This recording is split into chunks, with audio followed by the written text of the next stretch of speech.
O DNS reverso, normalmente quando um site, um hospedeiro, quando você acessa alguém, você tem o IP da pessoa, mas você desconhece o domínio. Então você vai requisitar para aquele servidor de DNS qual o domínio que aquele IP que você conhece pertence. Então, como pergunta, você vai perguntar o IP e ele vai te retornar um domínio. O que seria, por que a reverso? Porque o autoritativo é o contrário, que é o DNS que a maioria das pessoas conhece, que é a resolução do nome, que seria quando você entra num site, aí você troca o www.com.br, aí você requisita esse domínio para o servidor de DNS e ele vai te retornar um IP. Isso é o autoritativo e reverso quando você tem o IP e retorna o domínio que aquele IP pertence. Quando você tem o IP, você não tem o dono, você não sabe quem que é, você faz a requisição e ele vai te retornar um domínio. Vamos usar o exemplo aqui do site do meu IP. Que a hora que você conecta ele, ele obtém o seu IP, aí ele vai fazer a pergunta para o servidor DNS responsável por esse IP, aí ele vai me retornar o reverso. Então aqui, o nosso domínio seguido do IP. Como que você pode fazer isso? Você pode separar seus ranges de IP, popularmente chamado de bloco, seus ranges de IP, e cada range você pode retornar um domínio ou como se fosse um dono diferente. Vamos supor que você pegou um range, vamos ver, um /27, e esse /27 você reservou para os seus dispositivos, certo? Para os dispositivos da sua rede, seus microtics. Então você vai lá, coloca no reverso dele, daquele /25, /26, que todos aqueles IPs pertencem aos seus dispositivos. Então sempre quando consultar, você pode colocar, em vez dos primeiros, você pode colocar que aquele IP1 é o microtik 1 ponto seu domínio. Você pode colocar o nome que você quiser, como se fosse o domínio que ele vai retornar quando você fizer a consulta de IP. Aqui a gente pode estar vendo também.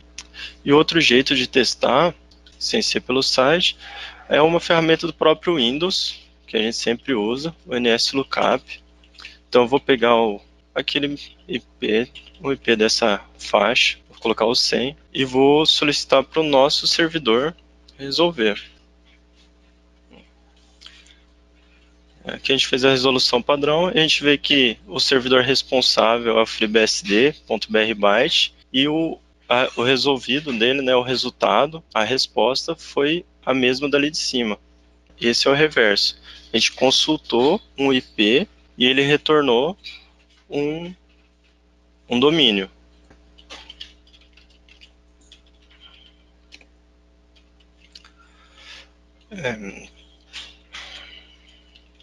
E esse é uma resolução de autoritativo, né? A gente fez uma requisição do domínio e ele retorna um IP. E o reverso, a gente solicita um IP e ele retorna um domínio. Então esse é o básico de funcionamento do DNS reverso. Então, entendendo aqui como que é o funcionamento do DNS reverso, basicamente como que ele funciona, a gente vai fazer o primeiro passo, que é abrir a nossa wiki.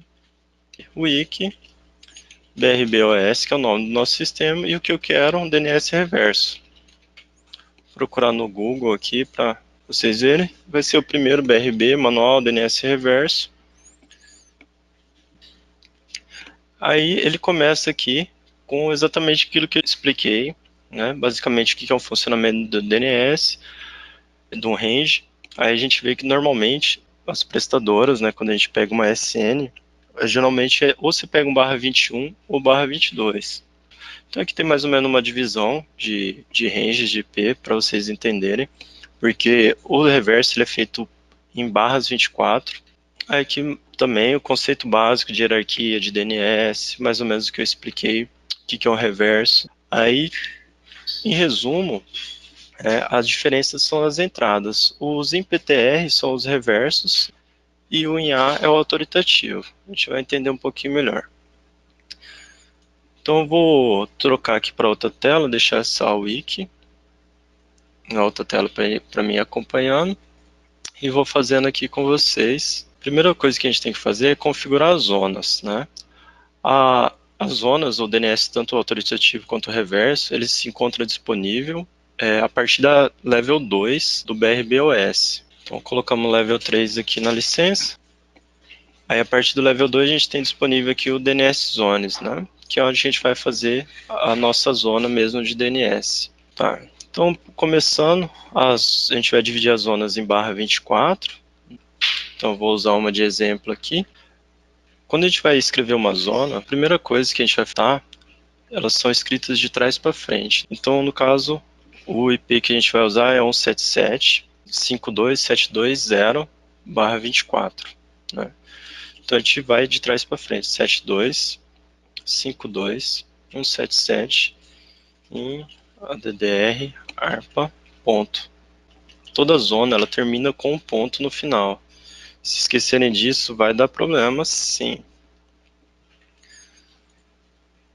Uma zona estática e vamos salvar.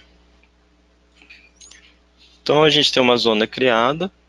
Esse é o primeiro passo, criar a zona do nosso IP 177.5272. Lembra que é de trás para frente.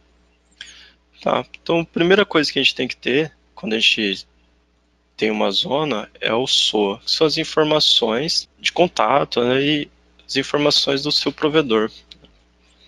Então aí primeiro a gente começa com o name server, que é responsável, né,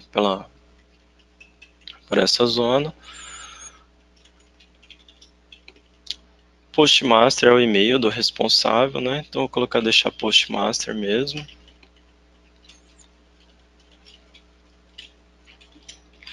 Sempre com a zona sempre com o ponto no final, né? Então a zona do name server com ponto no final, aqui também.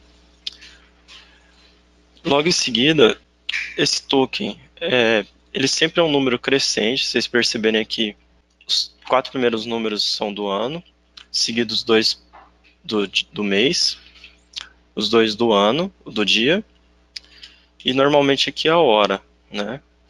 Esse número tem que ser sempre crescente. Ele é como se fosse uma chave que determina qual que é o SOA, né, o registro válido, né? Então o 16 é o antigo, o 17 é o novo. Se eu vim editar alguma coisa numa zona, eu vou subir para 18, editei de novo 19 e assim sucessivamente. Então sempre um número crescente. Aí segue também as outras informações. Todas as informações estão detalhadas no nosso wiki. Deixa eu puxá-la aqui de novo, né? Aqui, ó, name server, seguido do e-mail, como eu disse. O serial, que é esse token que valida a sua zona. Então, cada vez que ele for alterado, ele tem que ser acrescentado. O refresh, que é o tempo de segundos, né, da espera. Retry, expire. Isso aí, geralmente, a gente deixa como padrão. Então, o SOA tem essa característica, né? Começa com o name server, e-mail, serial, e o demais a gente deixa padrão. Certo? Aí, após a gente criar a zona, a gente não está falando de autoritativo. A gente subentende que o ns1.brbyte, né, já está feito lá no host, ou normalmente o que acontece? Quando você aluga um host, eles já fazem a parte do autoritativo, né, junto com a hospedagem do seu site, ou junto com o seu aluguel do seu domínio, eles já te disponibilizam um site, o autoritativo, e só fica para fazer o reverso. Então, normalmente, lá no seu hospedeiro, você tem o www.seu domínio. Aí lá você vai criar uma outra entrada, que vai ser o NS1, por exemplo, apontando para o IP do seu servidor, do IP público do seu servidor, né? Então, beleza, criamos o SOA, que é essa informação desse registro. Aí o que a gente vai fazer? Criar os apontamentos, ou seja, para cada IP ele vai ter um valor de reverso diferente, né? Eu posso fazer isso manualmente, criando no novo, entrada PTR, que é o de reverso, e colocar um valor, né? Isso a gente pode fazer um por um. Porém, a gente tem o wizard aqui para gerar em massa, né? Então, o meu PTR aqui, eu vou começar no IP 177.177.52.72.0 e vou fazer o reverso, criar os PTRs para todos até o 255, né? Faço a alteração e aqui é o valor que eu vou querer que ele responda sempre que for consultado um desses IPs. Então eu vou deixar aqui como padrão o IP, eu posso colocar aqui mensagem, lembra que eu falei, poderia trocar pelo MK? Né? Então eu vou colocar aqui então, Todo esse range barra 24 eu vou deixar para os meus dispositivos. Então, dispositivo, ponto, variável 1, que é os primeiros 4 IP, os primeiros 3 números do IP, né? Seguido de um tracinho, os 4, os outros 3, os outros 3, os outros 3. Os 4 conjuntos do reverso do IP, né? Por quê? Vamos mostrar aqui.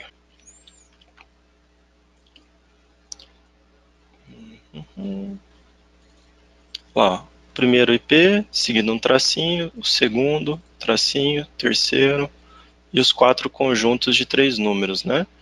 Então aqui no caso ele vai retornar dispositivos, o IP e o nome do meu domínio, brbyte.com, seguido sempre no ponto final. Então ele vai iniciar no 0, finalizar no 255, aí ele vai pegar os IPs e vai substituir só esse miolo aqui. Aí eu vou dar um OK para ele gerar de forma automática todos os 256 registros. Vou guardar um pouquinho, enquanto está processando. Lá em cima ele já viu que já foi criado os registros, aí ele vai criar aqui um por um, né? Então 177, 52, 720, tempo de vida desse registro 300 segundos. Tipo de entrada IN e o pointer que é o PTR. Se eu fizer uma consulta, vamos lá, fazer a consulta. Novamente, a gente vai usar o NSLOOKUP, que é a ferramenta do próprio Windows para a gente estar verificando. Então, o que eu vou fazer? Eu vou consultar esse daqui, o primeiro IP, 177.52.720, e eu vou fazer a consulta no nosso servidorzinho local que a gente acabou de configurar. Tá vendo? Esse IP que é do servidor nosso, que está aqui, o mesmo que está aqui em cima. Então eu vou dar um NSLOOKUP, solicitar a resolução deste IP 17255 para esse servidor DNS. Né? Ah lá, o que ele retornou? Dispositivo, o IP dele, 172, 177.5272 tal, ponto no domínio. E aqui eu posso fazer com qualquer uma dessas 256 posições que a gente criou. Né? Ele já pré-fixa e já faz a troca aqui do meio, que são aqueles, né, no wizard, na hora que a gente foi criar, são essas variáveis aqui. Ah, eu quero fazer diferente, não gostei do jeito que ficou. Então, apaguei aqui, remover.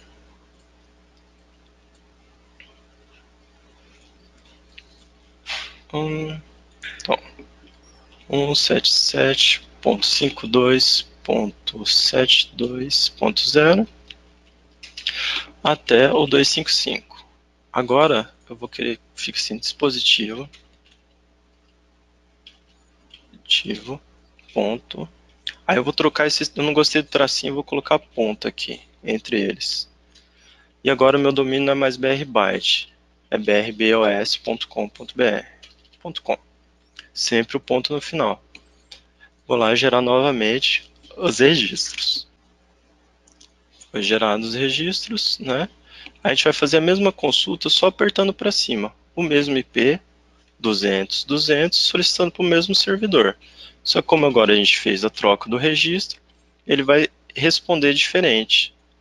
Um está com tracinho, a gente não gostou do tracinho, fez substituição por ponto, e meu domínio final mudou de brbyte para brbos.com. Então aqui já está praticamente feito todos os registros de PTR. Vamos supor que nosso DNS está no meio desses daqui. Então lá, o 22. Vamos supor que aqui está o 22, né? Aí eu vim aqui no 22, 177, 52 e tal. Não é o mesmo IP, mas vamos pegar o final ali só para a gente entender. E esse aqui, então, ele não vai retornar tudo isso. Ele vai retornar ns1.brbos.com.br. A gente nota, vai notar que já vai atualizar aqui, que todos vão seguir o padrão, né? E o 22 aqui, assim que carregar, ele já vai mudar para aquela resposta que a gente pediu. Aí o que acontece? Se eu fechei o command, mas beleza, vamos lá de novo, NSLOOKUP, 177.52.72.22, que foi esse registro que a gente mudou, e vou solicitar lá para o meu servidor. 42.22. Olha lá, ele retornou aquele valor que está aqui, ns1, né, .brb.com. Então, beleza, a gente fez os registros, testamos os registros e está funcionando tudo normalmente. Adicionamos em lote também. Aqui, o meu reverso desse range de IP aqui, 17752.0, né, o barra 24, já está pronto. É só isso. Feito isso, e no registro BR. Já aqui no registro BR, né, não estou com acesso agora do registro BR, mas é bem facinho. No registro BR, menu numeração, você vai achar seu range de IP da sua ASN. Foi aquela que a gente testou. A gente tem um barra 21, só que aqui a gente colocou só um barra 24, né, para testar. E lá eu vou colocar o nome dos meus dois servidores, né, e não o IP. Lembra que eu falei que normalmente quando você tem um host, você já pega o autoritativo lá. Aí você deixa o ns1, que é esse ns1.brbyte.com, já no seu host, só faz o apontamento para este IP público deste BRBOS. Então aqui a gente vai lá, FreeBSD no caso, aqui ns1.brbyte.com, e apertar alterar dados, né? Aí serão apresentadas todas os range, né, de IP, no caso aqui é o nosso barra 21, né, então a gente pode ver aqui uma sequência 9/24 e todos eles com autoridade sobre o domínio. Se a gente fosse fazer o teste aqui, não dá porque a gente não está com IP público, estou numa rede local, né, então o registro BR não vai conseguir alcançar esse servidor, a menos que eu faça um redirecionamento, tudo certinho lá no MikroTik, eu dou um DMZ para essa máquina. Nesse nosso caso, como só tem uma zona, ele ia aparecer só uma linha verde aqui no servidor 1 e configurar o servidor 2.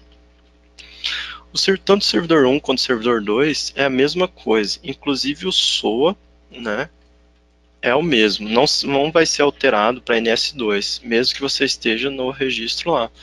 Então, basicamente, o servidor 2 você vai copiar as informações, realmente é um backup, e ele vai apontar os NS1 para o NS1 mesmo. Então, é depois que fez a delegação lá no registro BR, a hora que você apertar enviar, para ter a mensagenzinha verde, aí é só questão de aguardar mesmo a propagação. Aí, quando se propagar, você pode resolver né, esse reverso de qualquer servidor, né? O NSLookup, se eu colocar aqui, deixar sem o servidor na frente, ele vai pegar o padrão do computador, né? Então, o padrão do computador, fazer o teste aqui com o servidor da Google, né? Então, a gente já vê que os resultados são os mesmos, então já foi propagado.